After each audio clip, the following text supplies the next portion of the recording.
Maki's point of view. Napahinga na lamang ako ng malalim habang nakatingin sa maraming customers namin ngayon.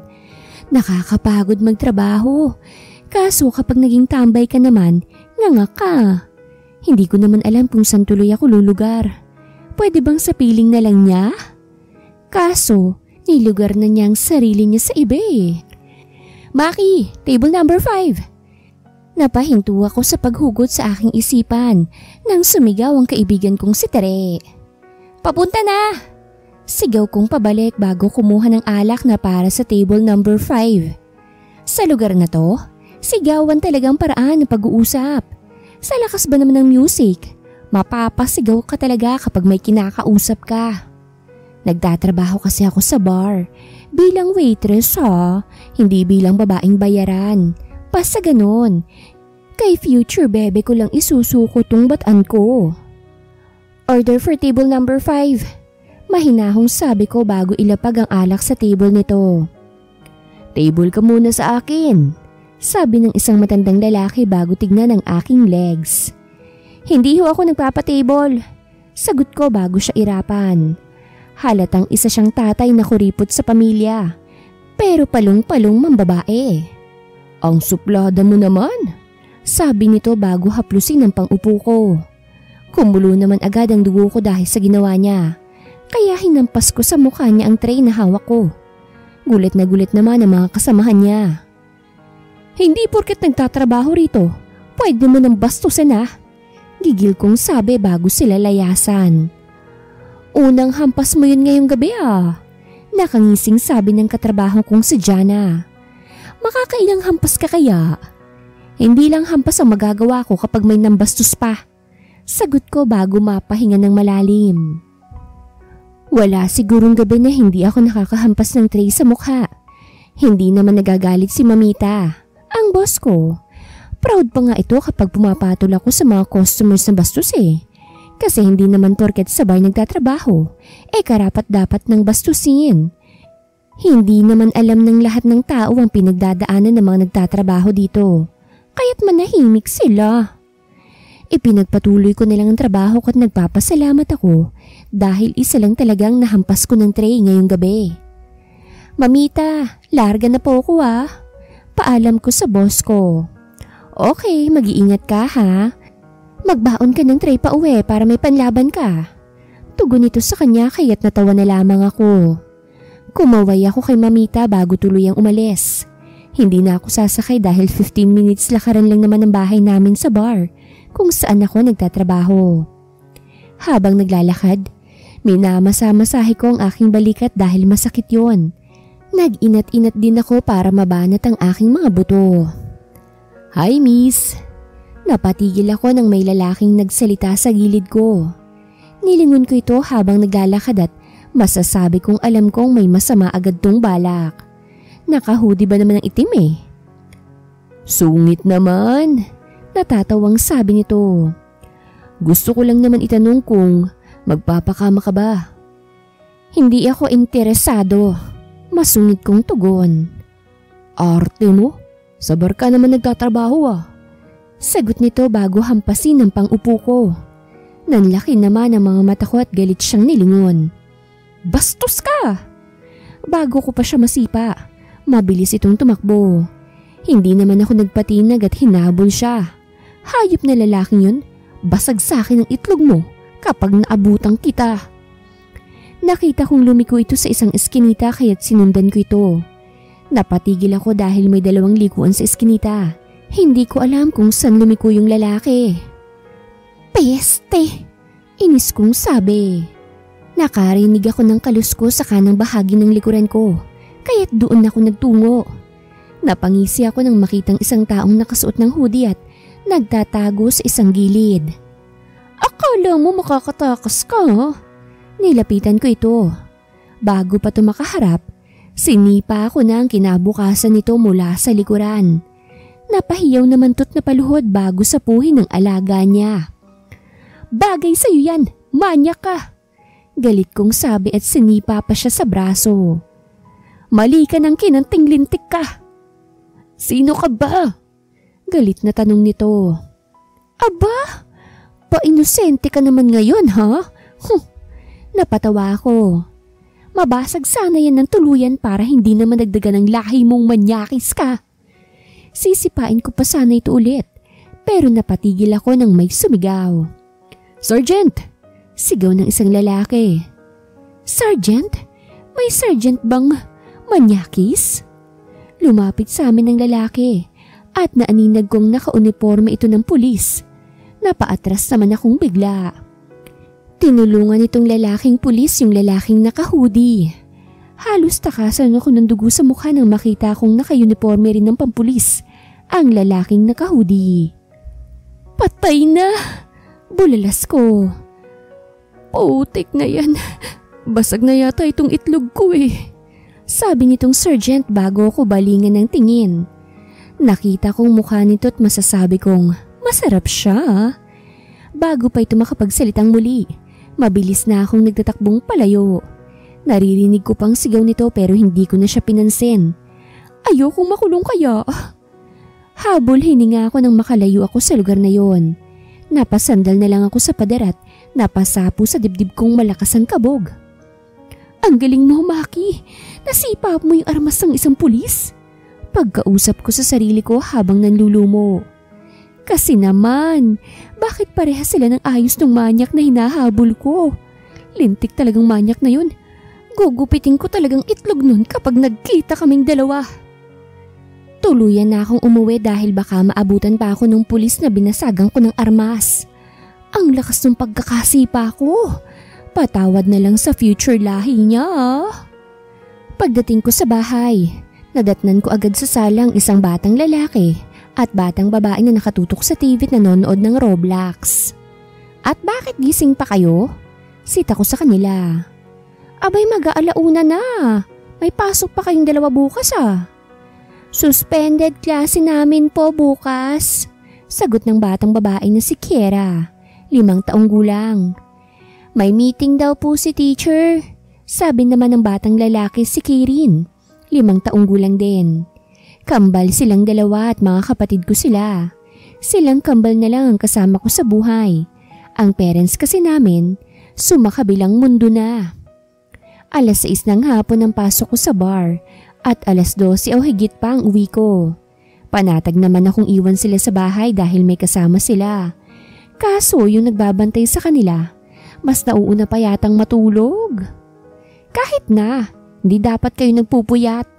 Sermon ko sa kanila. Matulog na kayo, hindi yung puro kayo Roblox dyan. Ikaw nga rin nagpupuyat eh. Nakangusong sabi ni Kiera. May trabaho kasi ako. Tugon ko. Sige na, kilos at magsitulog na kayo. Pinatay naman ni Kiera ng TV bago sila tumayong magkapatid. Dumiretso agad ang mga ito sa kwarto nila. Dumiretso na rin ako sa kwarto ko at nadatnan ko agad ang isang titibutibong mahimbing na natutulog habang naghihilik. Halatang binadrip na naman ng mga bata. Naiiling kong sambit bago ilapag ang gamit ko at sumama sa kama. Dahil nga sa pagod, nakatulog na rin ako kagad. Kinabukasan, nagising ako saktong tanghalian na. Nakarinig ako ng ingay sa labas kaya't lumabas na ako. Maki, yung mga kapatid mo! Naiiyak na sabi ni Francine. Inano ka na naman ba? Tanong ko. Wala lang. Sagot nito bago tumawa. Kumain ka na. Katatapos lang namin kumain ng mga bata. Lakas talaga ng trip. Baliw. Sabi ko lang bago dumiretso sa kusina. Si Francine ay napulot ko lang. Hindi ko nga alam kung tomboy ba siya talaga o hindi eh. Nakaboykat siya pero malantod siya sa mga lalaki. Feeling ko nga may tinatakasan siya eh. Ayoko na lang usisain at baka umiyak na naman. Mabait naman tong si Francine at mapagkakatiwalaan ko. Kahit na wala siyang trabaho, may source of income siya na hindi ko alam kung saan niya kinukuha. Alam mo, Maki, may nakabanggaan akong gwapong lalaki na may malalaking biceps. Bungis-ngis nito bago maupo sa tabi ko. Kaso bigla akong sinigawan. Ayun, initlugan ko. Alam mo, nalilito na ako sa'yo ha. Hindi ko alam kung tibo ka bang talaga. Nakangiwing sabi ko. Basta, tandaan mong lumalantod lang ako sa lalaki. Nakangiting sagot nito. Ay, same. Natatawang sabi ko. Nag-appear naman kaming dalawa. Kapag lalaki talagang usapan namin, nagkakasundo kaming dalawa. Sana nga masalubong ko yung lalaking masungit eh. I-check ko yung itlog niya kung ayos lang ba. Sabi ni Francine. Napatigil naman ako sa pagsubo nang biglang pumasok sa alaala ko yung pulis na initlogan ko rin. Alam mo, may naitlogan din ako eh. Mahinang sabi ko sa kanya. May nanghipo kasi sa akin kaya't hinabol ko para gumante. Kaso, maling itlog naman ang nasipa ko. Ang masama, armas pa ng pulis ang nadali ko. Ngumiti naman to ng matamis bago tapikin ang balikat ko. Good luck, Maki. Ako nang bahala sa mga ari-arian nyo kung sakasakali. Nakangiting sabi nito. Wala kaming ari-arian, kaya't magtigil ka dyan. Masungit kong sabi sa kanya. Natawa lang ang bruha bago tumayo't lumabas ng kusina. Siguradong mga kapatid ko na naman ang pagtitripan niya. Hinugasan ko ng pinagkainan ko nang matapos ako. Nagtungo ako sa sala at nadatnan ko ang 3 kong alaga. Yung isa damulag lang pala. O, kamusta ang buhay ng mga bossing ko? Tanong ko sa kanila. Ate, may naghahanap sa'yo kaninang pulis. Sabi bigla ni Kiera. Sabi ko na lang hindi kita kilala eh. Bigla naman akong kinabahan. Paano kung natuntun ng mga pulis? Madilim naman kagabi ah. Ate, kriminal ka na po? Tanong ni Kieran. Hala, baka may reward ka po ah. Isusuko ka na namin. Magtigil ka nga, hindi ako kriminal. Masungit kong sabi. Hindi naman krimen ang pagsipa sa armas ng isang pulis ah. Kasalanan din naman niya yun kasi pahudi-hudi pa siya. Good luck na lang sa'yo mamaya. Natatawang sabi ni Francine. Inirapan ko lang siya bago makitabi sa kanila at makinood. Mabilis kang lumipas ang oras at pasok ka na naman sa trabaho. Pakiramdam ko, hindi pa sapat ang naging pahinga ko. Gusto ko ng isang masayang bakasyon. Kaso, gagawin ko yun kapag may sugar daddy na ako. Sa ngayon, blood sugar pa lang ang meron ako eh. Ingat ka ate, sabi ni Karen. Matulog na kayo ha, sabi ko sa kanila. Kapag naabutan ko kayo mamayang gising, kurot sa akin yung mga singit nyo. Matutulog kami agad kasi may pasok po, sabi ni Kiera. Binalingan ko ng tingin si Francine. Francine, kapag may nangyari tawag ka lang ha. Tigilan mo rin yung katitili mo tuwing gabi. Napagkakamalang ka ng aswang eh. Yung mga foreigners ko kasing boyfriend, nagsesend ng abs. Malantod na sagot nito. Malantod. Singhal ko sa kanya bago tuluyang umalis. Nag-tricycle na ako kasi kailangan kong fresh pumasok. Isa pa, nakakatakot kasi na baka masalubong ko yung pulis na nasipa ako sa armas nito. Ayokong makulong. Kawawa naman yung beauty ko. Kawawa rin naman yung mga kapatid ko kapag nagkataon. Maki! Sinalubong agad ako ni Jana nang makapasok ako sa loob ng bar. Hoy! Nakangiting bati ko sa kanya. Punta ka sa office ni Mamita. May bisita ka roon. Alanganing sabi nito.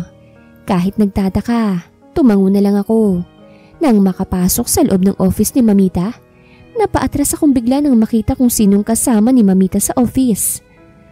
Putik na yan, yung pulis na munti ko nang masirain ang kinabukasan. Nakita rin kita, nakangising sabi ng lalaking pulis. Kinakabahang napatawa naman ako. Maki, kausapin mo na muna yan, sabi ni Mamita. Please lang ha, amuhin mo at baka mapasara itong negosyo ko. Bago pa ako makapagsalita, mabilis nang lumabas si Mamita at isinarado ang pinto. Nakangusong napasiksik naman ako sa isang gilid habang nakatingin sa lalaking pulis na nakatingin sa akin at mukhang pikon.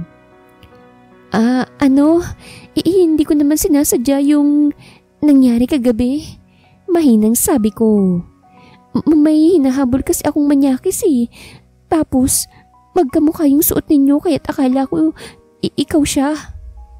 Alam mo bang dahil sa maling akala mo, magdamag na kababad tong kaibigan ko sa malamig na tubig? Tigil na sabi nito bago tumayo. Nangamatis tong dalawang bilog kong bibi. Pati yung talong ko naging kulay kamatis na. Ang sakit-sakit ng ginawa mo sa akin. Hindi ko nga kasi sadya. Pasensya na. Mahinang sabi ko. Sisihin mo yung manyak na lalaki. Bigla kasing nawala eh. At tsaka, bakit kasi naka-hoodie ka? At kasalanan ko pa? Sinandal ako nito sa pader at ikinulong. Kasalanan ko pa na muntik pa akong hindi magkalat ng lahi. Hindi naman ako nakasagot. Umatras bigla ang sungay ko dahil sa kanya. Ngayon, anong gusto mong gawin ko sa'yo? Seryosong tanong nito. Sorry na. Maamong sabi ko. Oo na. Ako nang tama. Ikaw nang mali. What? Nanlaki ang mga mata nito. Pati butas ng ilong niya lumaki. Ako pang mali? Oo, kasi naka-hoodie ka eh. Kahit pulis ka. Mahinang sagot ko. May minamanmanan kasi ako. Sabi nito. Dapat ba nag-inform pa ako sa'yo? Sorry na nga kasi. Tinulak ko siyang palayo sa akin dahil may nararamdaman akong kakaibang pakiramdam. In short, nadjajebs na ako. No, you need to pay for what you did. Masungit na sabi nito.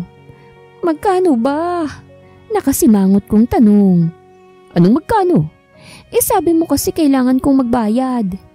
Hindi makapaniwalang napatingin naman to sa akin. Mukhang mas lalo kong naubos ang pasensya niya. Tsaka mo na sabihin kung magkano. Diyan ka na. Tinalikuran ko siya. Hindi ko na kayang sakit ng tiyan ko. Sandali, di pa kita tapos kausapin. Sabi nito bago hawakan ang braso ko. Hindi pa tapos ang diskusyon natin. Tsaka na nga, may gagawin lang ako. No, mas importante to. Nadjejebs na ako! Buong lakas kong sigaw. Nagulat naman to bago dahang-dahang bitawan. Mabilis naman akong tumakbong palabas at dumiretso na sa banyo. Kainis? May chance na ngang makulong. Sumama pa ang tiyan ko. Malas yatang araw ko ngayon ah. Anton's point of view. Sergeant, magapa ba si best friend mo? Napatingin ako kay Officer Ramos dahil sa tanong nito. Hindi na, sagot ko. Nakakahinga na siya ng maluwag at nakakabuga na ng maayos. Si Officer Ramos ay ang parang partner ko na. Siyang nakasaksi kung papaanong muntik madurog ang best friend ko dahil sa babaeng napagkamalan akong manyakis. Kamusta naman po yung pakikipag-usap niyo dun sa babaeng nakasipa kay best friend mo? Usisa nito. Maganda siya. Sa halip ay sagot ko. Kaso attitude. Kasalanan ko raw kung bakit niya muntik mabasag si best friend. Natawa naman to. Mukhang nakahanap ka na ng katapat mo, Sergeant ah. Ay, hindi ako papayag. Hindi ako magiging under. Sabi ko, pulis tayo. Hindi dapat tayo nagpapa-under sa mga babae. Dapat tayo ang batas. Tama yun. Pagsang-ayon nito sa akin.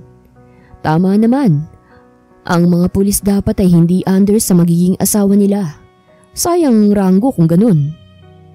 Kinagabihan nga, rumonda na naman kami ni Ramos. Sinusubukan din kasi naming hulihin yung manyak na hinahabol ni Maki, yung babaeng muntik na makapisak kay BFF ko. Sinubukan din naming hulihin ang lintik na notorious killer ng mga babae. Ang dami na kasing biktima ng lalaking yun. Sergeant, ayun yung babaeng muntik makapisak kay best friend mo. Inginuso ni Ramos ang isang direksyon. Nakita ko naman si Maki. Kahit madilim, alam kong siya yun. May kausap tong lalaki sa labas ng barat. Mukhang piko na si Maki. Lapitan natin, sabi ko kay Ramos. Lumapit naman kami sa direksyon nila Maki. Sumama ka na sa akin. Babayaran naman kita ng triple ah. Sabi ng lalaki kay Maki. Makulit ka ba? Waitress nga ako dito. Inis na sagot ni Maki. Pwede ba? Ayokong makahampas ng tray ngayon ah, kahit umuwi ka na lang. Wow, ganyan ka na ah. Parang hindi tayo nagmahalan ah. Sabi ng lalaki. Aba Maki, ang arte mo na ngayon Anong gusto mo? Ikalat ko yung mga nudes mong pasimple kong kinukunan habang naliligo ka sa banyo? Akmang sasabat ako pero natigilan kami ni Ramos nang walang awang sipain ni Maki ang kaibigan ng lalaki. Hindi pa ito nakontento. Sinuntok niya pa yung lalaki sa muka. Alam mo kung bakit kita iniwan at hindi ako bumuka ka sa'yo? Dahil siraulo ka. Wala kang kwenta. Galit na singhal ni Maki sa lalaki. Ikakalit mo yung nudes ko? Wag yun. Baka pangit ako doon. Sesendang kita ng bago. Yung mas sexy ako. Napaatras kami ni Ramos nang bumaling sa amin ang tingin ni Maki. Sergeant, retreat na tayo. Sabi ni Ramos. Halimaw palang magalit yan Kayo, may mga problema ba kayo? Tanong ni Maki. Mabilis naman kaming napailing ni Ramos. Huhulihin lang namin yung lalaki. Mahinang sabi ko. Kasasabi ko lang na hindi ako magpapa-under kaso kung ganito ba naman ang babae, titiklop ka talaga Oo, ikulong niyo yung lintik na yan. Inis na sabi ni Maki. Huwag niyong palalayain o kaya isalvage niyo na. Hindi ako magsusumbong. Ang brutal. Bawal yun. Mahinang sabi ko. Ikukulong na lang namin siya. Sige, salamat. Padabog itong pumasok sa loob ng bar. Nagkatingin na naman kami ni Ramos. Damputin mo na at dalhin sa presinto. Utos ko kay Ramos. Akala ko ba matapang dapat tayo? Tanong ni Ramos bago damputin yung lalaking namimilipit pa rin sa sakit. Gusto mo pa bang maging matapang kapag ganun yung babae? Balik kong tanong. Mabilis namang umiling si Ramos. Yun naman pala damputin mo na yan at ikaw nang bahala sa kanya. Tumango naman to bago damputin yung lalaki. Napahinga naman ako ng malalim bago pumasok sa loob ng bar. Baka isipin yung gusto kong pormahan si Maki Hindi kaya? Medyo lang. Anong ginagawa mo rito? Si Maki agad ang sumalubong sa akin na makapasok ako sa loob. Hindi ka pa rin ba nakakapag-move on dun sa ginawa ko sa'yo? May problema ka pa ba? Wala po. Tiklop kong sagot. Gusto ko lang mag-inom. Magpapalipas muna ako habang hinihintay ko yung kasama ko. Tumango naman to bago ituro ang isang lamesang nasa gilid at hindi crowded. Doon ka, sabi nito. Tumango naman ako't doon na upo. Wala akong balak na uminom. Mapapatay ako ni General kapag nalaman niyang uminom ako habang naka-duty. Nakaupo lamang ako doon at behave na behave hanggang sa dumating si Maki. May dala itong kape at sandwich. Baka isipin mo type kita Si Mamitang nagpapabigay niyan. Sabi nito. Alam daw kasi niyang hindi ka iinom kaya't binigyan ka na lang niya ng kape at sandwich. Thank you. Nakangiting sabi ko. Pasensya na rin sa abala ko sa'yo. Okay lang, wala naman akong gaano ginagawa dahil konti lang yung mga customer. Naupo ito sa kaharap kong upuan. Pasensya na pala sa naabutan niyo kanina sa labas Makulit kasi yung ex kong yun Ang hilig niyang magpapansin. Ayos lang, sagot ko. Bagay rin naman sa kanya yung ginawa mo. Pero dun sa nagawa ko sa'yo, kasalanan mo talaga. Sabi nito. Bahagya naman akong napasimangot.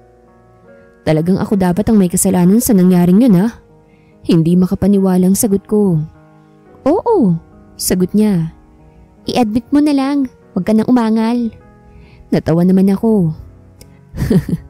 Oo na ho, ako na ho ang may kasalanan. Ako na ho ang mayayari kapag hindi na ako nagkaroon ng lahi. Natawa naman to. Bahagya naman akong natigilan nang makita ang tawa nito. Ang ganda niya kapag maaliwalas ang mukha niya. Doon ko lang kasi nakita ang tawa niya. Palagi kasi siyang nakasimangot kapag nagkikita kami. Ang ganda mong tumawa. Hindi mapigilang sabi ko. Natigilan naman to. Huwag mo akong utuin. Seryoso ako.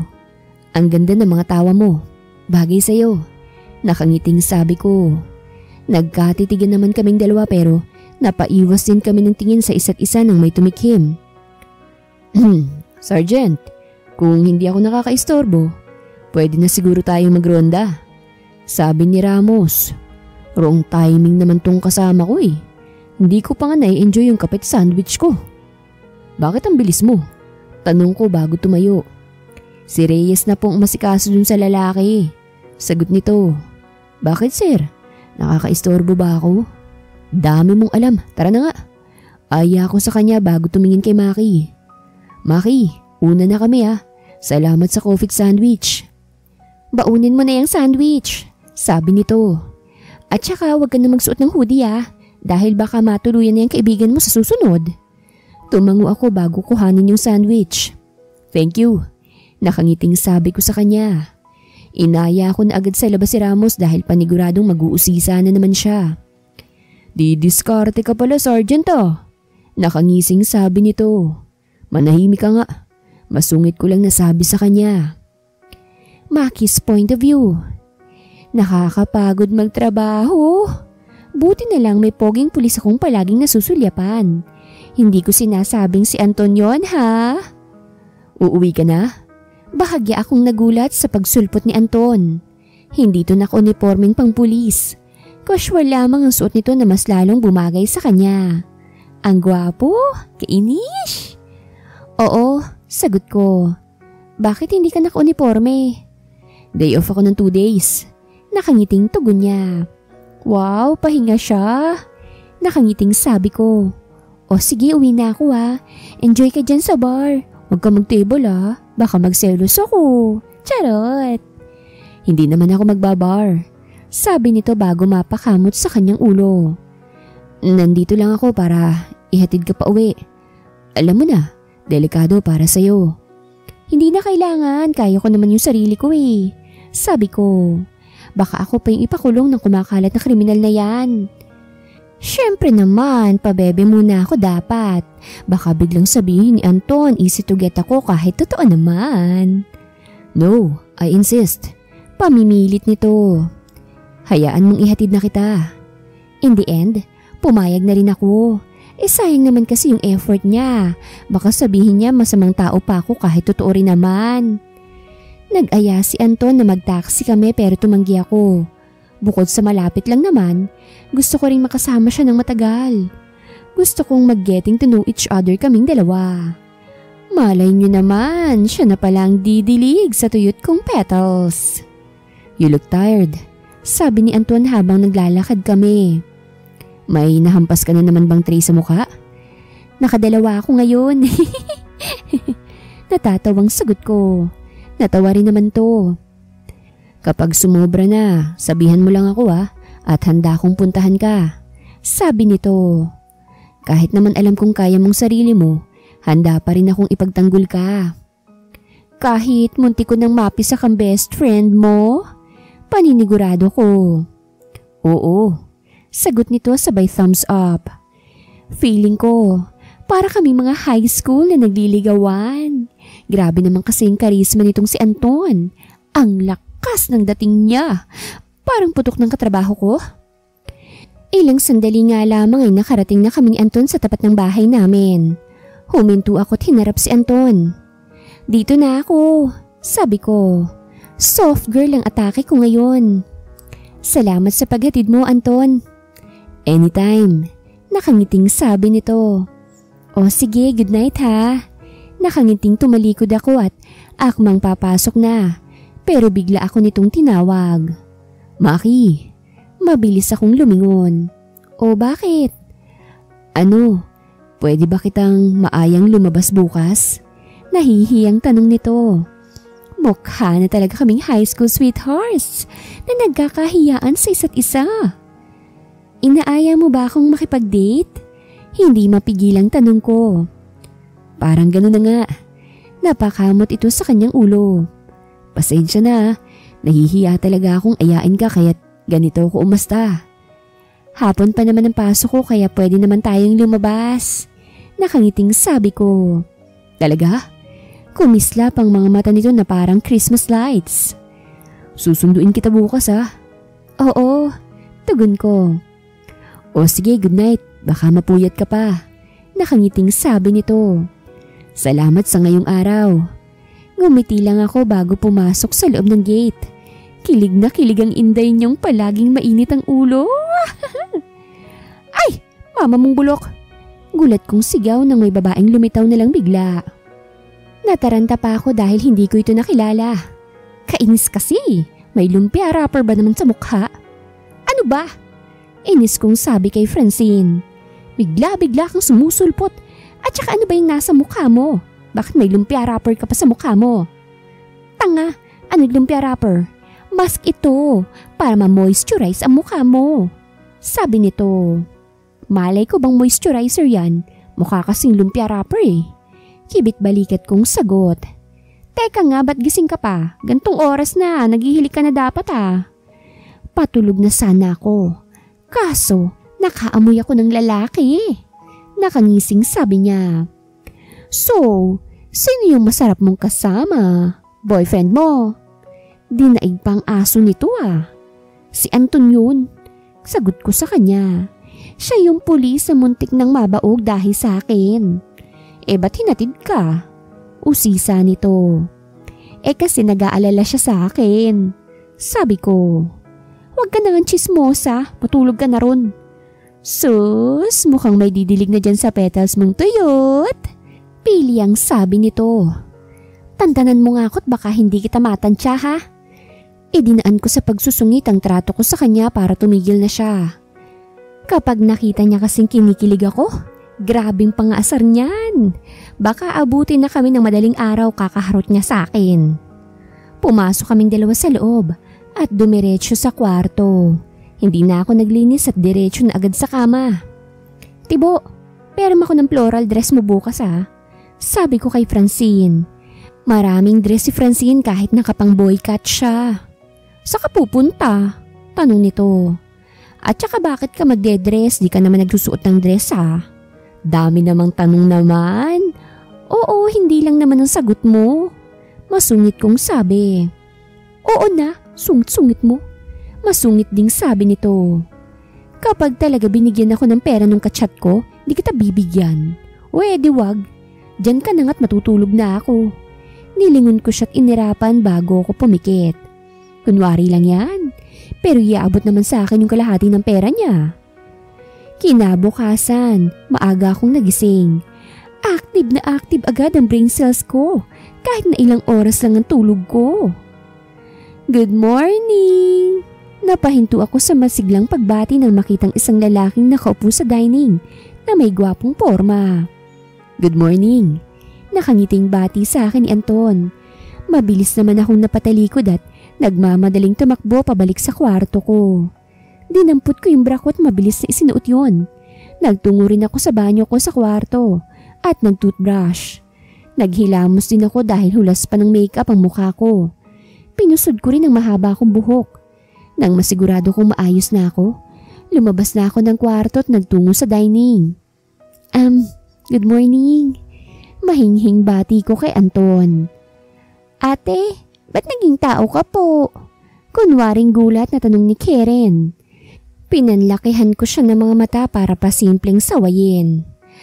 Pasensya na kung sobrang aga ko sabi nito bago mapakamot sa kanyang ulo. Ayos lang, sagot ko bago maupo sa tabi niya. Kumain ka na ba? Sumabay ka na sa amin. Tumayo muli ako at kumuha ng plato para sa kanya. Ako na rin ang naglagay ng pagkain sa plato niya. Ramdam ko naman ang tingin ng mga kasama namin pero deadma lang ako. Boyfriend ka po ni ate? Tanong ni Kiera kay Anton. Sure ka na po ba kay ate? Tanong naman ni Karen sa lalaki. Tumigil nga kayo. Saway ko sa kanila. Kaibigan ko lang siya. Huwag kayong magulo dyan. Boom! Friend zone! Sabi ni Francine at natawa. Sokon ka na lang sir, hindi kita i-friend zone. Aray, aray! Pasimple ko siyang kinurot. Ngayon na lang ulit ako dinapuan ng taong masarap epal pa siya. Anton, wag mo na silang pansinin, Sabi ko kay Anton. Kain ka lang dyan. Ngumiti lamang ito bago tumango. Nagsimula na lang din akong kumain habang binibigyan ng nagbabantang tingin ng mga kasama ko sa bahay. Pagkatapos kumain, ako agad ang nagpresentang maghugas kahit hindi ko naman yun ginagawa. Kailangan ko kasing maging demure at maging housewife era, kaya kailangan maging masipag muna. Ate Maki, boyfriend mo siya? Tanong ni Kiera na nasa tabi ko na. Si Kairin at Francine naman, nasa sala kasama si Anton. Mag-aasawa ka na po ba? Paano na kami ni Karen? Iiwanan mo na kami? San mo naman nakuha yung sinasabi mo? Kunot noong tanong ko. Saglit kong hininto ang paghuhugas ko. Binuhat ko si Kira at inupo sa lababo para hindi ako mahirapang lilingon-lingunin siya. Kasi baka iwan mo kami kapag mag-asawa ka na, sabi ni Kira. Kira, bakit ko naman kayo iiwan ni Karen? Takang tanong ko. Kira, kesyo may asawa na ako o anak. Hindi ko kayo iiwanan ni Karen. Nasa tamang katinuan pa ako, okay? Hindi ko kayo iiwanan kahit na anong mangyari. Kahit na super kulit namin? Tanong nito. Kahit ang sarap niyong isabit sa puno ng bayabas. Sagot ko. Ngumiti naman to bago umusog palapit sa akin at hinalikan ako sa pisngi. O tama ng panguuto mo. Maligo na kayo ni Karen dahil may pasok pa kayo. Sabi ko sa kanya bago siya ibaba. Bilisan niyo na't baka malate pa kayo. Tumango naman to bago lumabas ng kusina. Tinapos ko naman ang paghuhugas ko bago magtungo sa kwarto. Doon na ako naligo sa banyo sa kwarto. Ayoko kasing maglakad ng hubad sa sala. Nakakahiya naman kay Anton. Pagkatapos kong maligo, sinuot ko na yung floral dress ni Francine hanggang tuhod. Siyempre kailangan fresh ako. Nakakahiya naman kung pagkamalan akong katulong kahit ako yung kadate. Naglagay na rin ako ng konting kolorete sa mukha para mas lalo akong magmukhang goddess. Pak! Sino ka dyan? Nakangising tanong ni Francine. Sumobra naman ang ganda mo ngayon, Day. Baka may laman na yan tiyan mo pag nakauwi ka, ha? Gaga! Pabiro ko siyang inirapan. Minatch ko lang yung sarili ko kay Anton, no? Oo na, enjoy ka na sa date mo, sabi nito. Kami na siguro ni Anton ang magdadaan sa mga bata sa eskwela. Time mo na para mag-relax dito, sabi ko. Sorry ka, may date din ako. Saan ka? Mayabang na sabi nito. Ano, petals mo lang bubusilak? Siyempre ako din. Bugak ka talaga. Kinuha ko yung bag ko bago lumabas ng kwarto. Nadatnan ko si Anton na nakikipag-usap sa kambal kong kapatid. Napatayo nga ito nang makita ko. Ang ganda mo ah. Puri nito sa akin. Salamat. Pabebeng sagot ko. Wow, mukha ka pong hindi Amazona, sabi ni Karen. Dapat ganyan ka po lagi, sabi naman ni Kira. Ang daldal nyo? Umalis na tayo at malilate na kayo, sabi ko sa kambal bago lingunin si Anton. Okay lang naman na idaan natin sila sa school, ano? Yan dapat ang sasabihin ko sa iyo eh. Natatawang sabi nito. Lumabas na kami ng bahay. Buong akala ko ay mamamasahe lang kami. Pero bahagya akong nagulat nang makitang isang magandang itim na sasakyan sa harapan ng bahay namin. Pinagbuksan kami ni Anton ng pinto, kaya sumakay na agad kami ng mga bata. Umikot naman si Anton patungo sa driver seat at agad nang pinaandar ang sasakyan. Car mo po ito, Kuya Anton? Tanong ni Karen na nasa backseat katabi si Kira. Alam kong gusto niyang tumayo pero hindi niya magawa dahil naka-seatbelt siya. Yes, car ko ito, sagot ni Anton bago lumingon sa akin. Pasensya na kung naglakad tayo kagabi ah. Kakakuha ko lang kasi nito ngayon sa pagawaan. Okay lang, na-enjoy ko naman yung paglalakad natin eh. Nakangiting sabi ko. Ilang sandali lang ay huminto ang sasakyan sa tapat ng school ng kambal. Pareho kaming bumaba ni Anton para tulungang makababa ang kambal. Dating gawe ah, huwag kayong uuwi hanggat wala si Ate Francine, sabi ko sa kambal. Bahala kayong makuha ng nangunguhang bata kapag umuwi kayo nang wala si Ate Francine. Opo, sagot ng dalawa. Ngumiti ako bago sila halikan sa pisngi. Nang makapasok sila, umalis na kami ni Anton at nagtungo na sa mall. Halos matagal-tagal na rin ang huling pagpunta ko sa mall. Sa bahay at trabaho na lang kasi umiikot ang mundo ko. Punta tayong arcade. Pag-aaya ko kay Anton. Gusto kong maranasang maging bata ulit. Tutal, baby naman niya ako eh. Okay, nakangiting sabi nito. Naglakad kaming dalawa at hinanap ang arcade. Habang naglalakad, palapit kami ng palapit sa isa't isa hanggang sa magtagpo ang kamay naming dalawa. Nagkakahiyaan kaming naglalakad habang magkahawak ang kamay naming dalawa. Nang makarating sa arcade, holding hands pa rin kami habang bumibili ng token. Naghiwalay lang kami nang magsimula kaming maglaro. Basketball tayo, aya sa akin ni Anton. Kapag nanalo ko, kiss mo ko ah. Paano kapag natalo ka? Tanong ko. Di, ikikis kita. Malokong sagot nito. Natawa lamang ako bago nagsimulang maglaro. Naglaban kami ni Anton at sa huli, siyang nanalo. Paano ba yan? Panalo ko. Mayabang na sabi nito. Nakangiting lumapit naman ako sa kanya. Tumingkayad ako para halikan siya pero hindi natuloy nang may biglang sumigaw. Sergeant! Sabay kaming napalingon ni Anton sa sumigaw. Bumungad sa amin ang partner niya. Kung hindi ako nagkakamali, tinatawag itong Ramos ni Anton. Jet! Madiing sabi ni Anton. Mukhang napikon siya dahil nabitin siya. Sergeant, akala ko ba magpapahinga ka? Tanong nito. Di mo naman ako in-inform na ito palang mall ang bahay mo. Ano bang ginagawa mo rito? Tanong ni Anton sa kanya. Gumala lang, sagot ni Ramos bago tumingin sa akin. Pasimple pa itong nagulat kahit halatang peke naman. Oh, nandito ka pala Maki. Magkasama kayo ni Sergeant? Nagde-date kayo? Ngumisi ito. Kayo ah? Bebe labs na agad kayo? Umalis ka na nga. Pagtataboy sa kanya ni Anton. Dun ka nga sa far away, masyado kang istorbo. Yun oh, dating sila. Tumatawang sabi ni Ramos. Inakbayan naman to ni Anton. Pasakal na pagkakaakbay. Sinubukan niyang hilahin si Ramos palayo pero lumalaban ng lalaki. Help me! Maki, help me! Parang batang sabi ni Ramos. Napatawa na lamang ako habang nakatingin sa dalawang parang batang nagbabardagulan. Ang kukulit!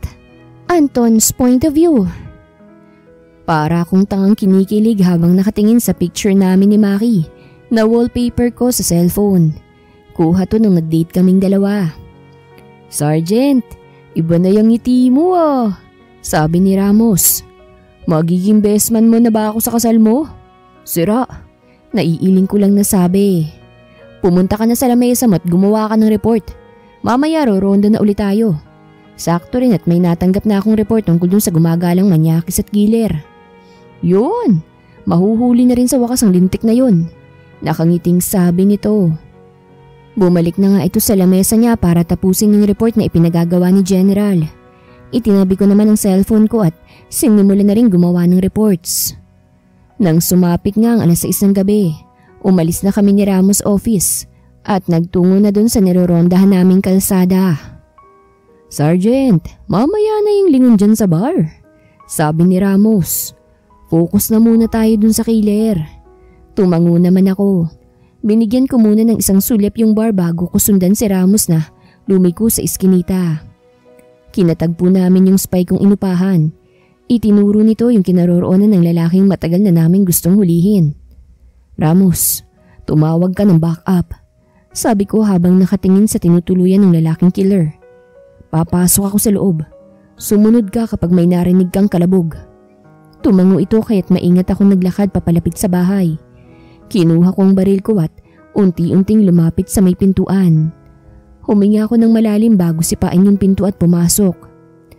Tulong po! Nakita kong isang babaeng dinadaganan ng isang lalaki. Napatigil naman ng lalaki at akmang kukuha ng baril pero agad kong sinipa ang kamay nito. Itaas mong kamay mo! Sabi ko sa kanya. Napamura naman to bago dahan-dahang itaas ang kanyang mga kamay. Sergeant, ano nangyari? Tanong ni Ramos. Ramos, kunin mo yung babae. Sabi ko sa kanya. Lumabas na kayo, bilis! Kinuha naman itong babae. Bahagyang nawalang atensyon ko sa lalaki kaya't mabilis itong sinipa ang kamay ko. Kaya nabitawan kong baril. Akmang tatakbo ito pero agad ko siyang hinablot at sinipa sa tiyan. Mabilis naman tong tumayot gumanti ng suntok. Putik, ba't ang gwapo ko pang mukha? Singhal ko sa kanya. Dumampot ito ng kutsilyo at ivinasiwa sa akin. Eksperto ko yung iniwasan pero tinamaan pa rin ako sa braso at tagiliran. Mas malala sa tagiliran dahil bumaon ng bahagya ang kutsilyo. Matigas kang Mokong ka. Hinampas ko ang batok nito. Bagsak si Mokong pero bagsak din ako. At habol hininga habang sapo ang tagiliran ko. Pumasok naman sila Ramos. Kasunod ang mga kasamahan namin. Damputin niyo si Mokong. Sabi ko bago ituro yung lalaking walang malay. Sergeant, kaya pa ba? Tanong ni Ramos. Tumango naman ako bago tumayo sapo ang aking tagiliran. Kaya pa. Tugon ko bago lumapit sa kanya dahil nakaramdam ako ng hilo. Nasa labas ng ambulansya. Alika na, baka matuluyan ka pa. Sabi nito. Lumabas kaming dalawa dun sa bahay. Sinalubong naman kami agad ng mga medik. Ako na mismo ang humiga dun sa stretcher dahil nahihilo na ako talaga. Huwag kang matetegi ha. Kawawa naman si Maki. Sabi ni Ramos. Sasagutin ko na sana siya pero napatigil ako nang tumunog ang cellphone ko. Agad ko namang kinuha yun at sinagot ang tawag. Sergeant Anton Villamor speaking. Sabi ko. Anton, si Francine to. Pwede bang pumunta ka sa bahay? Yung tarantadong ex ni Maki nagwawala rito. Nasaktan na yung mga bata. Tarantang sabi nito. Hinaharap ni Maki yung ex niya kaso nag-aalala na ako Yung baby ko kasi, papunta pa lang din. Mabilis kong ibinaba ang tawag at bumaba sa stretcher na ikinagulat ng lahat. Ramos, sa bahay tayo nila Maki. Sabi ko sa kanya. Ha? Teka, may saksa ka pa. Huwag ka nang madaldal. Hiniram ko yung isang police car at agad din drive patungo sa bahay nila Maki. Hindi ko alintana ang tagiliran ko kahit kumikirot na at pakiramdam ko mauubusan na ng dugo. Nang makarating sa bahay nila Maki, natanaw ko agad ang isang lalaking sinisipa si Maki na nasa kalsada. Hoy! Sigaw ko sa kanya. Anong ginagawa mo? Tinulak ko siya bago alalayang makatayo si Maki. Nakita kong may pasa ito sa gilid ng labi at may kalmot ito sa mukha. Kung hindi ako pulis, sabog na ang mukha ng ex niya. Naandyan na palang hero mong pulis nagpakulong sa akin Sabi ng ex ni Maki. Oh, ba't nakalaya ka? Tanong ni Ramos sa lalaki. Politiko ang daddy ko, kaya hindi niyo ako maikukulong. Mayabang at nangingiting sabi nito. Ah, ganun ba? Kumuha ng posa si Ramos at pinusasan to. Tignan ko lang kung makalaya ka pa ulit na kumag ka. Bitawan mo ko! Galit na sabi nito at pilit nagpupumiglas. Suntukin mo, sabi ko kay Maki. Suntukin mo at kami ang bahala. Ngumiti naman to bago paputukin ang kamao niya. Bumuelo ito at malakas na sinuntok ang ex niya. Parehas naman kaming napangibi ni Ramos dahil sure kaming masakit yun. Ramos, ikaw nang bahala sa kanya. Sabi ko. Sergeant, paano ka? Alanganing tanong nito. Kaya ko. Tugon ko lang. Tumango na ito bago kalagkarin ng ex ni Maki papasok ng police car. Nang makaalis sa mga ito, tumingin ako kay Maki.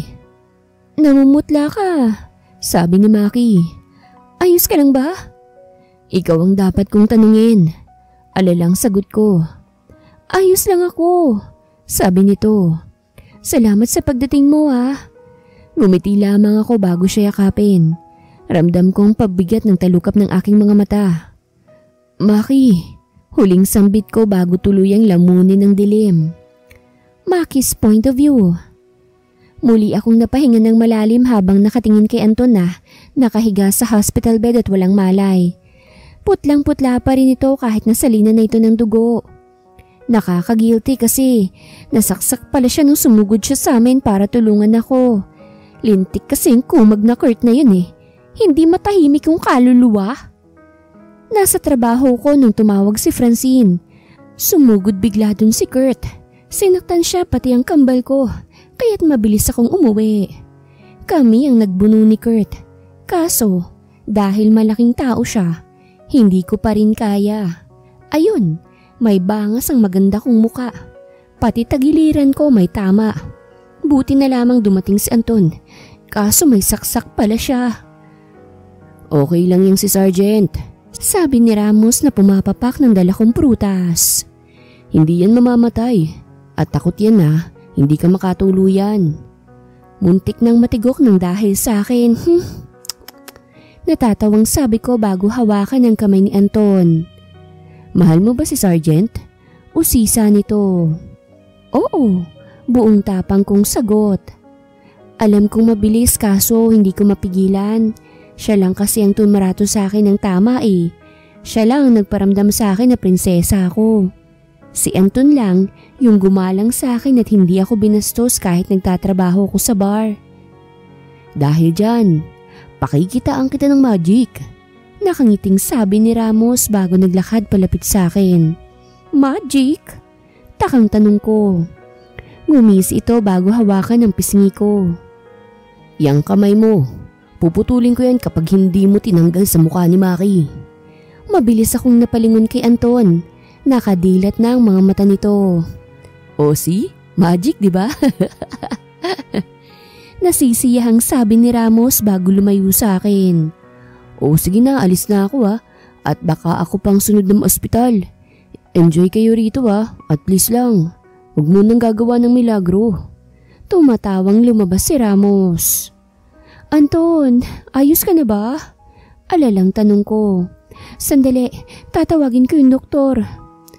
Ayos na ako. Naupo ito sa kama kaya agad ko siyang inalalayan. Dapat inuna mo ang ospital.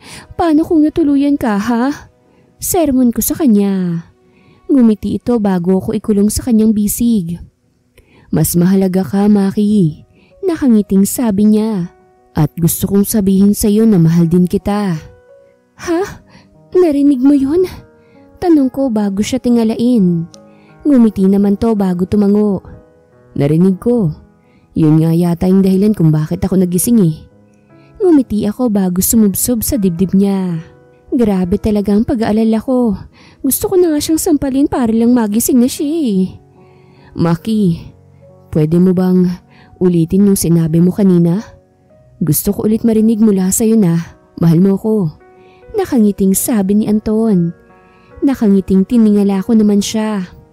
Mahal kita, Anton. Namula ang buong mukha nito kaya't napatawa na lamang ako. Nagbablush siya. Mahal din kita, Maki. Tugon nito. Yumukod to at pinagdikit ang labi naming dalawa. Napapikit naman ako bago tugunan ang kanyang halik. Ramdam ko ang gigil ni Anton sa mga halik niya. Parang matagal nang nagtitimpi ang mokong. Tama na nga. Baka imbis na akong bumuka, sugat mong bumuka. Sabi ko. Natawa naman to bago ko halikan sa noo at mahigpit na niyakap. Damang-dama ko sa yakap nito na ayaw niya na talaga akong pakawalan. Bukod doon, damang-dama ko rin ang kaibigan niya sa bandang puson ko. Ayaw mag-behave ng best friend mo. Mukhang wala pa yatang balak matulog. Pabirong sabi ko. Matutulog din siya mamaya. Tugon nito. Sa ngayon, tayo raw muna ang maunang matulog. Dahil baka kapag hindi siya nakatulog, manuklaw pa siya at mandura ng bata. Natawa naman ako bago mapahawak sa braso niyang nakakapit sa akin. Sa wakas, naranasan ko ring mayakap ng biceps. Anton's point of view. Welcome back, Sergeant! Kanya-kanyang bati mula sa mga kasamahan ko ang bumungad sa akin na makapasok ako sa station. Ang haba ng pahinga ko bago ako makapasok ulit sa trabaho. Gusto ko na nga ulit mag-leave para baby time ulit kami ni Maki. Miss ko na kasi agad siya. Salamat. Nakangiting sabi ko bago dumiretso sa office ko. Pakiramdam ko magkakasakit yata ulit ako nang makitang gabundok na mga papel sa lamesa ko. Welcome back, Sergeant. Nakangising sabi ni Ramos sa akin. Ay ang mga papel sa lamesa mo, mga kaso raw yan na ire-review mo. Sabi rin pala ni General, gawan mo siya ng report tungkol sa nangyari. 100 pages daw. Ang gandang welcome back. Sarkastikong sabi ko. Ang saya. Congrats, Sergeant. Tumatawang sabi ni Ramos. Kaya pinukulan ko siya ng matalim na tingin. Joke lang. Galit agad eh. Lumapit ako sa lamesa ko at kinuha yung kalahati ng gabundok na papel. Lumapit ako kay Ramos at ibinigay sa kanya yun. Magkaibigan tayo, kaya tulungan mo ko. Sabi ko sa kanya. Sergeant naman, may ginagawa rin ako. Tutulungan mo ko o tutulungan mo ko? Napasimangot naman to bago kuhanin yung mga papel at padabog na lumabas ng office ko. Napatawat na pailing naman ako bago isaradong pinto ng office ko. Dumiretso ako sa lamesa at sinimulan na ang madugong labanan sa utak. Inuna ko muna yung report na 100 pages dapat. Ang lakas ng trip ni General. Masyado akong na-miss. Magdamag lamang akong nakatingin sa laptop ko sa office habang gumagawa ng report. Narinig ko ang pagbukas ng pinto pero hindi ko pa rin nililingon ng pumasok. Kung may kailangan ka, sabihin mo na lang. Sabi ko. O kung may ibibigay ka, pakiiwanan na lang dyan. Anong oras na hindi ka pa rin kumakain? Magagalit na ako niyan. Mabilis akong napalingon sa nagsalita. Agad umukit ang saya sa aking mukha nang makita si Maki. Mahal! Mabilis akong tumayo't lumapit sa kanya. Parang batang yumakap ako sa kanya at sumubsob sa kanyang leeg. Mahal, inaaway nila ako rito. Ang dami nilang tinambak na gawain sa akin. Tapos pinapagawan pa nila ako ng report na kailangan 100 pages. Ay, umaarya na naman ang pagpapababy mo. Sabi niya bago humiwalay sa yakap. Deserve mo naman yan dahil ang tagal mo ring nawala talaga. Napanguso lamang ako bago maupo sa sofa na nasa office ko. Kumain na lang tayo. Nakangiting sabi niya bago ayusin ang dala niyang pagkain. Tinulungan ko naman siya dahil ayokong nahihirapan siya. Love na love ko pa naman siya. Nang matapos kaming ayusin ang pagkain, nagsimula na kaming kumain. Mukhang stress na stress ka talaga. Natatawang sabi ni Maki. Kawawa naman pala yung baby ko. Okay naman na ako kasi nakita na kita. Nakangiting sabi ko. Alam mo namang ikaw ang kalakasan ko eh. At kailan pa ako naging battery? Tinaasan ako nito ng isang kilay. Bumungis-ngis lamang ako bago siya bigyan ng halik sa labi. Pagkatapos naming kumain, tinulungan ko siya para mas mapabilis at malambing ko pa siya. Agad ko nga siyang niyakap nang matapos kaming magligpit. I miss you talaga, mahal. Parang batang sabi ko. Parang bata ka na naman eh. Natatawang sabi niya. Namiss lang talaga kita. Tugon ko bago siya halikan sa leeg. Mas gusto ko na lang talagang nasa bahay tayo tapos cuddle lang tayo. Ano? Magre-resign ka na? Tanong niya. Umiling naman ako. Bukod sa mahal kong trabaho ko, kailangan kong kumayod para sa future nating dalawa. Gusto ko kasing ispoil ka pati na rin ang magiging baby nating dalawa. Ngumisi naman to bago kumandong paharap sa akin. Bahagya pa akong nagulat pero napangiti rin naman ako. Papakasalan mo ko? Nakangiting tanong niya. Opo naman, sagot ko. Pakakasalan kita. Deserve mo pong pakasalan. Ngumiti lalo ito bago ako halikan sa labi. I love you, mahal. I love you rin, mahal. Nagtagpo ang labi naming dalawa. Hindi simpleng pagtagpo lamang ang nangyari. Siyempre, ninamnam din namin ang labi ng isa't isa.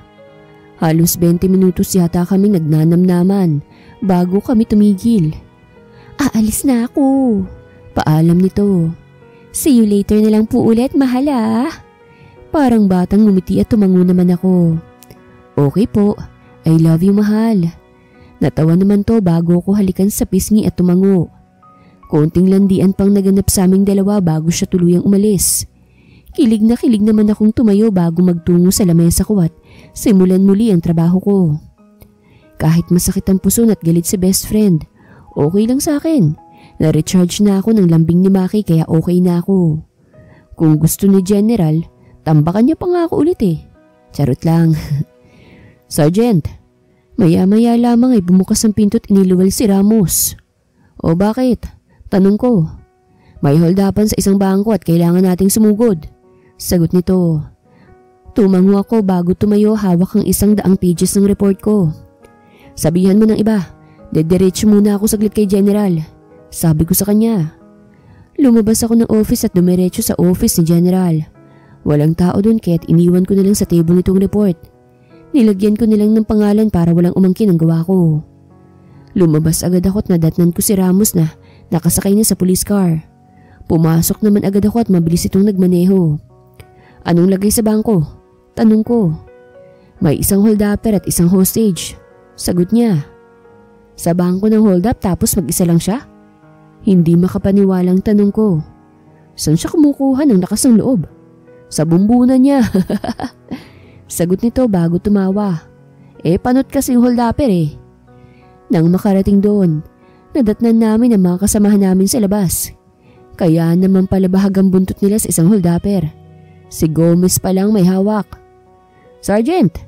Sumaludo sa akin si Gomez. Anong lagay? Tanong ko. Ang daming hinihingi ng holdapper eh. Sagot ni Gomez. Tumingin naman ako sa loob at natanaw kong malapit sa pintuan ng isang lalaking may hawak na shotgun. Nanginginig pa ito kaya't halatang baguhan lang. Ano? Ibibigay niyo na yung kotse at 1 milyon? O papatayin ko itong hostage? Sigaw nito bago hilahin ang hostage niya.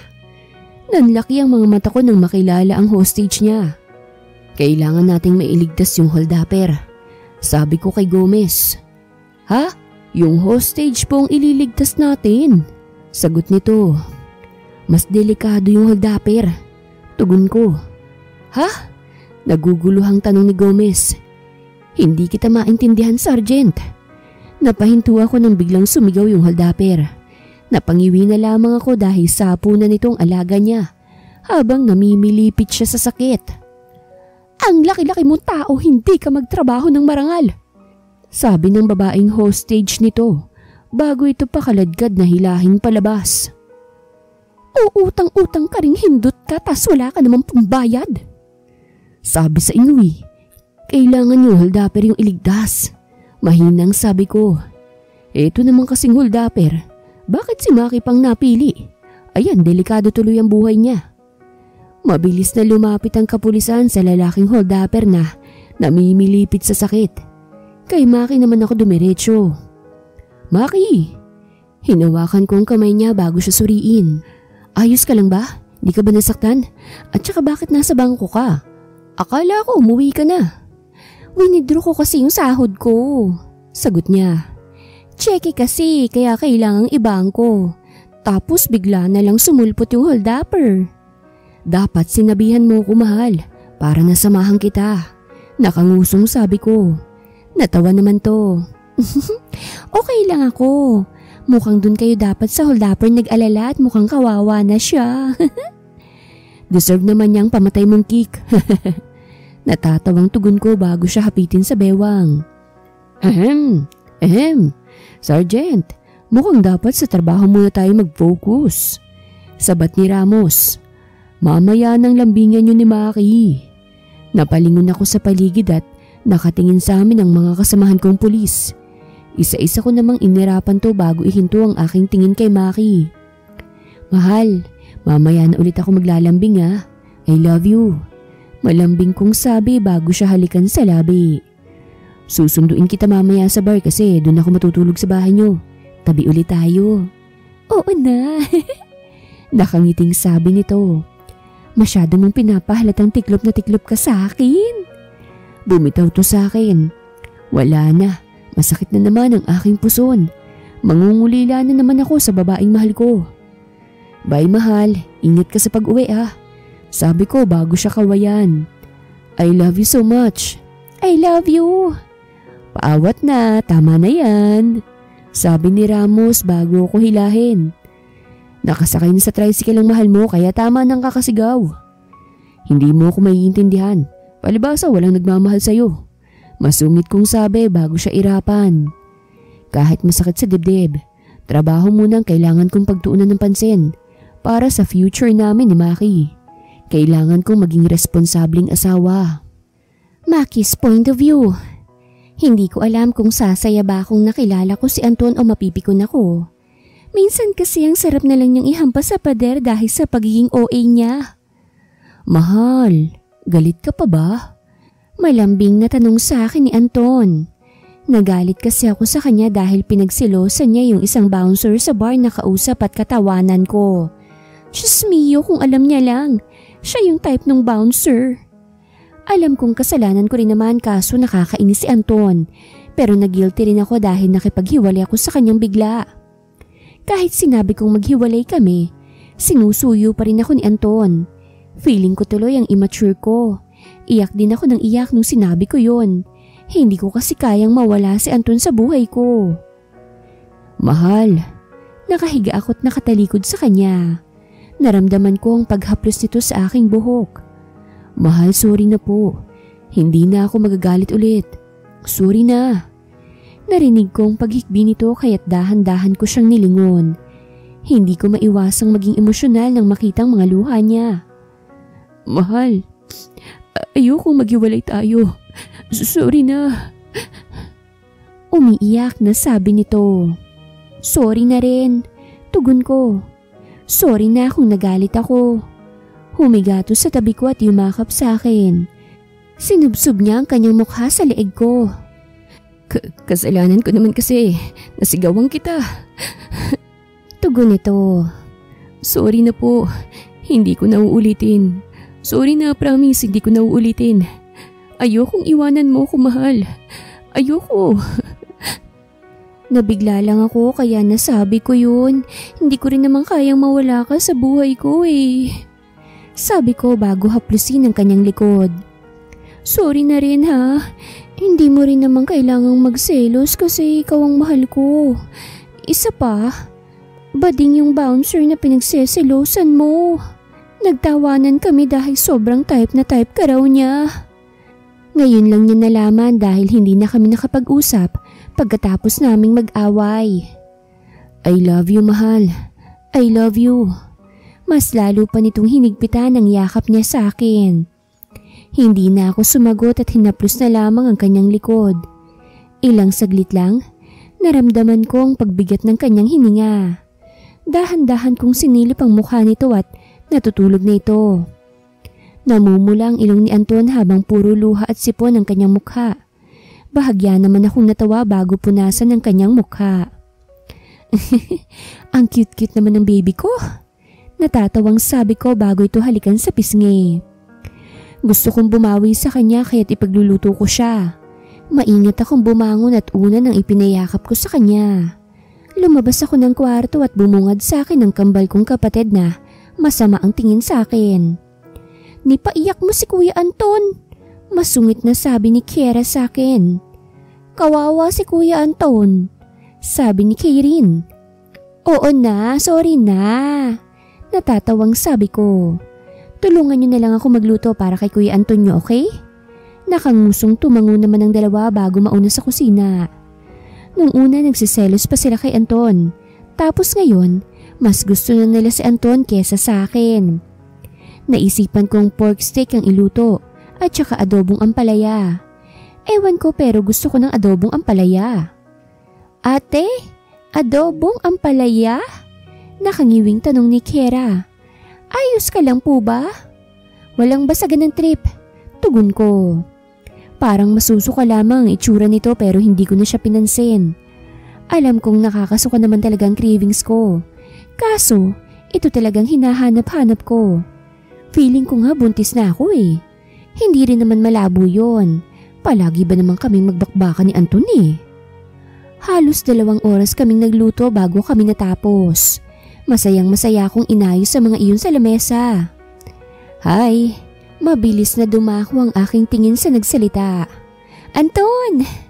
Nakangiting bati ko sa kanya bago siya lapitan. Hinawakan ko ang kamay nito. Anton, nagluto ako ng pagkain natin. Kain na tayo. Hindi ka nagalit? Tanong nito. Napatitig ako sa namamaganyang mga mata. Hindi na po. Tugon ko. At promise kong kapag nagalit ako, hindi ko nasasabihin na maghiwalay tayo. I love you. I love you too. Sabi nito bago ko halikan sa labi. Kain na lang po tayo. Sabat ni Kairen. Nauna pa yung dessert, sabi naman ni Kiera. Natawa naman kaming dalawa bago lumapit sa lamesa at naupo. Nakita kong natigilan si Anton nang makitang adobong ampalaya. Ano yan? Tukoy nito sa ampalaya. Adobong ampalaya, sagot ko at matamis na ngumiti. Gusto ko niyan kaya't niluto ko. Adobong ampalaya? Alam kong pinipigil nitong mapangiwi dahil nahahalata ako sa mukha niya. Are you sure about that? Hindi ba sasakit ang tiyan natin? Okay lang kung ayaw niyong kainin. Ako na lang ang kakain. Sabi ko bago kuhanin yung adobong ampalaya ko. Sumandok ako't nilagay sa plato ko tsaka kinain. Masarap naman siya. Hindi naman weird ang lasa. Huwag kang magalit, okay? Nag-aalala lang naman ako. Mahinahong sabi niya. Hindi naman ako galit. Tugon ko at ngumiti. Okay lang din sa akin kung hindi kayo kumain ng adobong ampalaya ko. Niluto ko lang talaga siya para sa akin. Tumango na lamang silang tatlo bago pagtuunan yung pork steak. Hindi ko na sila pinansin at nag-focus na lamang sa pagkain ko. Mas mahalagang tiyan ko kaysa sa pagpansin ko sa kanila. Pagkatapos kumain, si Anton na ang nagligpit. Wala na akong nagawa kasi bumabawi raw siya. Kinuha ko na lang yung Milo na nasa garapon at pinapakyon. Mahal, baka sumakit ang tiyan mo niyan. Alalang sabi nito. Ayos lang ako. Sagot ko habang sarap na sarap sa Milo. Wag mo na lang akong pansinin. Ate, nababaliw ka na po yata. Sabi ni Keira. O kaya may sumasanib na sayo. Sabi naman ni Karen. Inirapan ko lamang ang mga ito't nagpatuloy na lang sa pagpapak ng Milo. Doon kami matutulog sa bahay ni Anton, kaya't magpapahinto ako mamaya sa butika para bumili ng pregnancy test. Sure na akong buntis ako kaya gusto kong i-sure palalo. Biyahe na tayo? Tanong ni Anton nang matapos siyang maghugas. 7:00 na kasi, baka sobrang gabihin tayo kapag mamaya pa tayo bumiyahe. Okay, sagot ko. Mauna na kayo sa labas, iinom lang ako ng tubig. Tumango lang sila bago lumabas. Itinabi ko naman ang natirang Milo at uminom ng tubig. Nakasakay na sila sa kotse kaya sumakay na lang din ako. Daan tayong butika sabi ko sa kanya. O bakit? May sakit ka ba? Alalang tanong nito. Kalma lang, may bibilhin lang yung tao. Natatawang sagot ko. Kagaya ng request ko, dumaan nga kami sa butika. Ako na lang ang bumaba dahil ayokong malaman agad ni Anton. Gusto ko, surprise, at gusto kong makasigurado muna lalo. Ilang sandali pa nga'y nakarating na kami agad sa bahay niya. Agad dumiretso ang kambal sa kwarto nila dahil manonood na panigurado sila. May malaking TV kasi sa kwarto nila dito sa bahay ni Anton. CR lang ako Paalam ko kay Anton na tumangulang. Nagtungo ako sa banyo at ginamit yung pregnancy test. Naghintay ako saglit at maya-maya nga lang ay lumabas na ang resulta. Mangiyak-ngiyak akong lumabas at dumiretso kay Anton. Parang batang kumandong ako sa kanya bago sumubsob sa leeg niya. May problema ba, mahal? Alalang tanong nito. Umiling ako't nag-angat ng tingin. Tuluyan ng tumulo ang mga luha ko na agad naman itong pinunasan. Sumasakit na bang tiyan mo? Alalang tanong nito. Mahal, sabihin mo kung anong masakit sa'yo. Natawa ako bago ipakita sa kanya ang 3 pregnancy test na may positive result. Mahal, hindi tayong laman ng tiyan ko. Kung hindi tao. Emosyonal kong sabi. Anton, buntis ako. Magiging parents na tayo. Magiging daddy ka na. Natulala ito at ilang sandali lamang ay inalis niya ako sa kandungan niya. Lumabas to at doon nagsisigaw. Natawa naman ako dahil sa inasta nito. Hoy! Magpatulog ka nga! Sigaw ng kapitbahay niyang matandang babae. Tatay na ako! Balik na sigaw na lang dito ni Anton bago pumasok. Dumiretso agad to sa bisig ko. Thank you sa magandang gift na to, Maki. Ang saya-saya ko kasi magkakaroon na tayo ng baby. Thank you rin, Anton. Salamat dahil binigyan mo ko ng pangarap kong pamilya. Humiwalay to sa yakap at ngumiti sa akin. Ngayon sobrang sigurado na ako na hindi na ako nabaog. Nasipa mo man ang armas ko. May bata namang naging kapalit ng pagsipa mo. Natawa ko bago siya halikan sa labi. Magiging mabuting mami ako sa anak natin. May kinuha ito sa bulsa niya. Isang singsing na agad niyang isinuot sa daliri ko. Nagpaplano ako ng pasabog na proposal pero ngayon ko nagagawin. Natatawang sabi niya. Will you marry me? Siyempre oo na. Naisuot ko na yung singsing eh. Oo, thank you Anton. Hindi ko noon maisip na mangyayari sa akin ang ganitong buhay. Naiiyak kong sabi. Pakakasalan agad kita bago lumabas si baby natin. Kakayod ako ng kakayod kahit sobrang nangungulila ako sa'yo. Hindi ka na magtatrabaho ulit bilang waitress sa bar dahil magtatayo ako ng kainan. Maki, magiging mabuting asawa ko sa'yo at ama sa baby natin. Gagawin kong lahat para sa inyo na magiging anak natin. Emosyonal niyang sabi. I love you so much, Maki. I love you so much. Mahal na mahal din kita, Anton. Tugon ko bago pagtagpuin ang labi naming dalawa. Gagawin ko rin ang lahat para maging deserve niya pa. Dahil deserve ni Anton na mahalin ng sobra-sobra. Kagaya ng pagmamahal niya sa akin. Wakas.